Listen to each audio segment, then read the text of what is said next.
propose de découvrir une recette avec moi, puisque je ne l'ai jamais fait non plus. C'est la brioche aux fruits confits et aux pastis.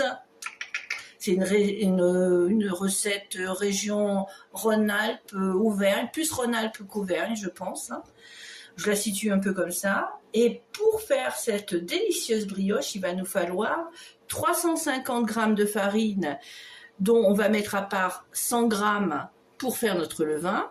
Il va nous falloir 2 cuillères à soupe de lait tiède, 2 cuillères à soupe du fameux pastis. Il va nous falloir 80 g de beurre, 80 g de sucre, 100 g de fruits confits. Alors là, il y en a 150 g, mais je pense sincèrement qu'on va tous les mettre. On va en mettre 100 g dans la brioche et 50 g dessus, comme ça, ce sera très joli. Il nous faudra 4 œufs. Alors, 3 pour la préparation, 1 pour dorer la brioche. Et puis de la levure de boulanger. Il nous en faudra exactement, levure de boulanger, que je dise pas de bêtises, je regarde parce que j'ai jamais fait cette recette, 15 g de levure de boulanger. Si vous avez tout ça, je pense que vous êtes bon pour faire la recette avec moi.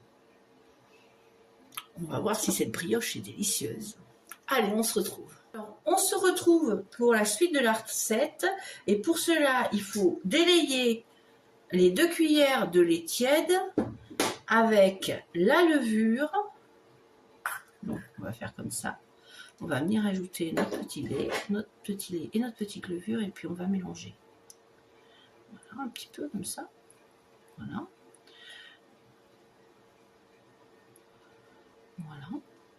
Une fois que ceci sera fait, on viendra l'ajouter à notre farine. Voilà. On va venir ajouter notre... Et on va mélanger ce mélange soigneusement.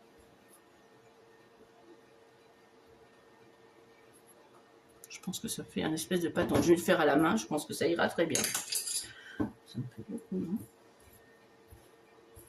Voilà, je pense que on nous a pourvu de 2 mains, ça serait bien de les utiliser.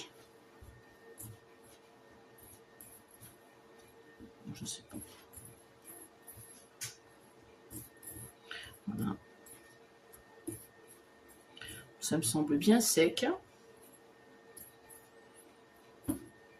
Je pense que je vais rajouter un peu de lait. J'ai repris 2 cuillères de lait tiède et je vais les mettre dedans.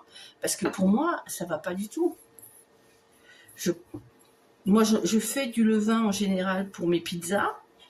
Et le levain, il doit être quand même assez tendre. Et là, je trouve que 100 g de farine pour du levain, c'est, vous voyez comme quoi c'est très important que les gens qui mettent des recettes sur le net les testent.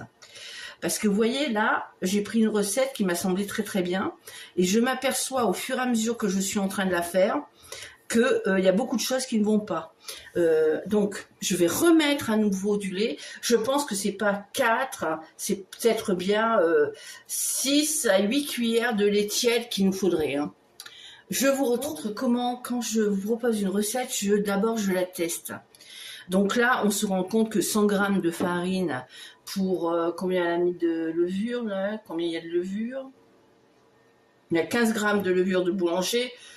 C'est beaucoup trop. Moi, j'aurais mis 25 g de farine et j'aurais mélangé et ça aurait très bien pu faire l'affaire. Là, je remets du lait.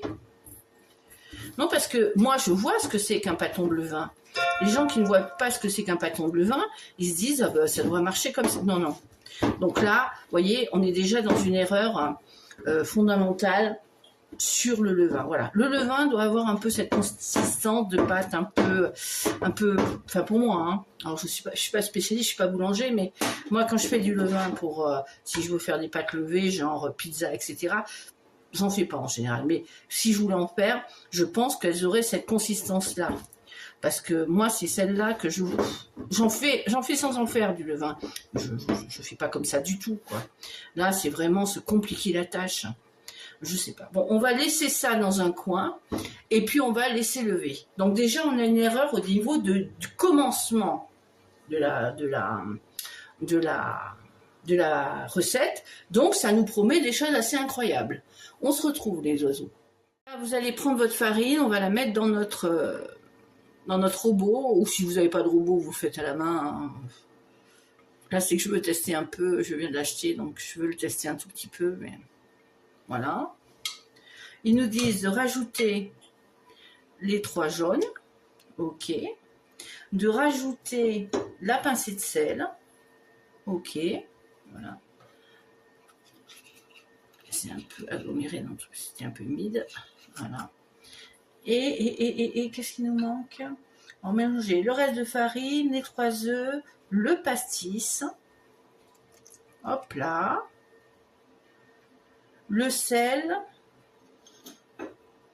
et on va te faire tourner ça une première fois. Je vous retrouve une fois que c'est fait, c'est pas la peine de regarder tourner le batteur, ça sert à rien. Je continue à malaxer ma pâte à brioche à la main, et je vais venir y ajouter mon levain, qui a, comme vous pouvez le voir, un tout petit peu levé. Mais vraiment, pas beaucoup, je sais pas. Je vais la refaire à ma façon, cette brioche. Dès que j'en aurai l'occasion, je vous la propose à ma façon. Alors voilà, là j'ai rajouté le sucre. J'ai rajouté le sel. J'ai fait la totalité. Alors j'ai bien travaillé ma pâte. Hein, et maintenant, on va la laisser reposer pendant...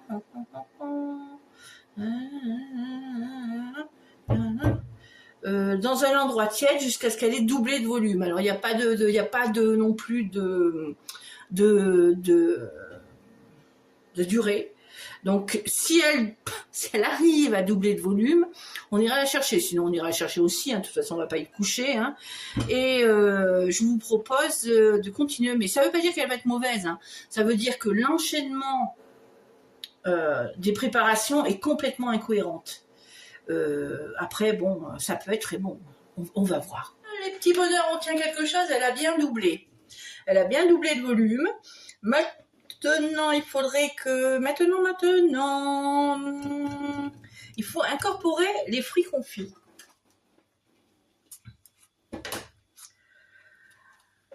Voilà. Alors, attendez, je vais aller peut-être chercher une petite cuillère. Ça va peut-être m'aider.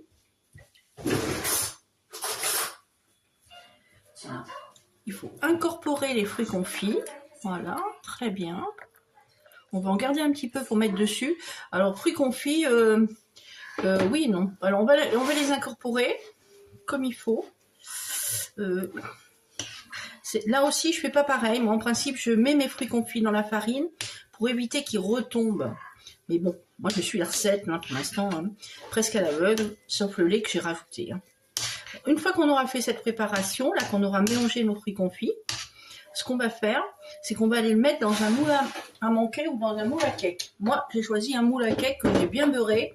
Et donc, je vais mettre la préparation dedans. On se retrouve. Alors, notre brioche a bien poussé.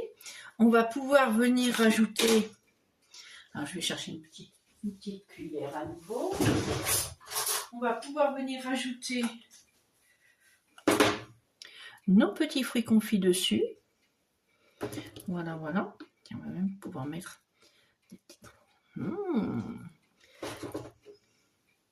Alors, il y a eu des petits cafouillages dans cette recette, hein, je l'avoue. Hein. Mais le résultat me semble assez bon. Alors, on va voir. Hein. On va voir. Mais je pense que ça va être assez gourmand. Je l'espère. Croisons les doigts. Bon, une fois qu'on aura mis nos fruits confits, qu'on aura fini de mettre les fruits confits, c'est ça, par-dessus. Très bien. Parfait. Voilà, voilà. Très bien, très bien. Voilà. Ok. Et un petit peu là. Voilà. On va venir mettre un petit peu de dorure dessus. Alors, j'ai mélangé un peu d'eau avec un jaune d'œuf. Hein, et puis, on vient mettre ça dessus pour amener un petit côté un petit peu, vous savez, un petit peu doré qu'on aime bien dans les brioches. Voilà. Bon, écoutez, elle a bien poussé. Je l'ai laissé un peu plus de 30 minutes. Il doit avoir à peu près 3/4 d'heure maintenant qu'elle repousse là.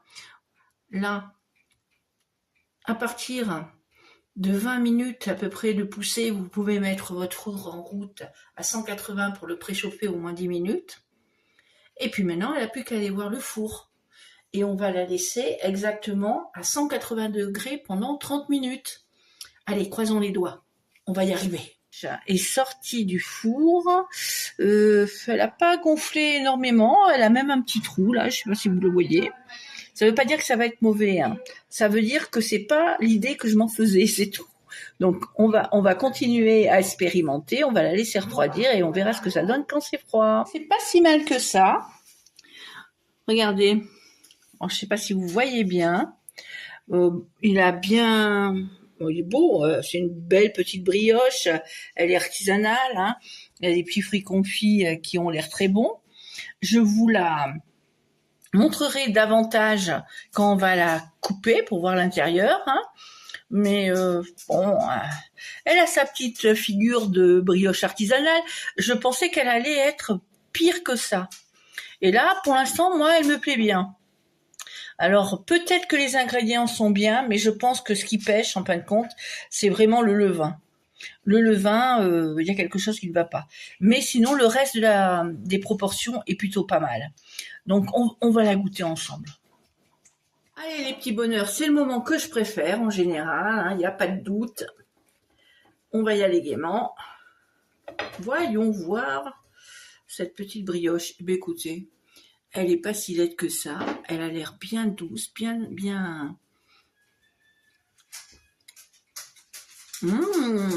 Elle est bonne. Alors, on sent bien ce petit côté d'anis qui fait ressortir le fruit confit. C'est très très bon. Alors, la seule chose qui a changé réellement dans cette brioche, c'est le levain. Tout le reste est juste. Donc, je lui jette pas la pierre, mais je pense que j'en referai un avec du levain à ma façon. Mais sinon, il n'y a rien à dire. Le goût de l'anis et des petits fruits confits, est excellent. Voilà. Allez, je lui donne une bonne note quand même. Je lui donne 4 sur 5. Elle est bien. À la prochaine, les petits bonheurs. Je parle la bouche pleine, ça se fait pas. Pensez à liker, partager et papoter avec moi. Surtout, n'hésitez pas. Bisous.